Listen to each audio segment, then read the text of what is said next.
If you have this error and Windows is not allowing you to install apps downloaded from somewhere, let me show you how to change that. Press Windows and type settings.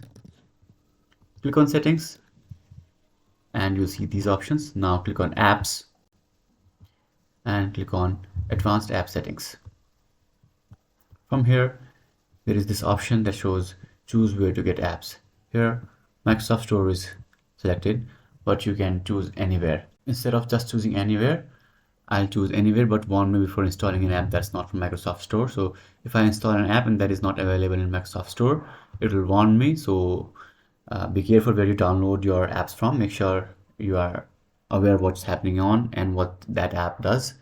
Okay, after you are done here, you can just close this, and now you can download app from wherever you have downloaded them from. So now I've downloaded Discord, and now I'll be able to install Discord easily. If you have any questions, let me know in the comments below.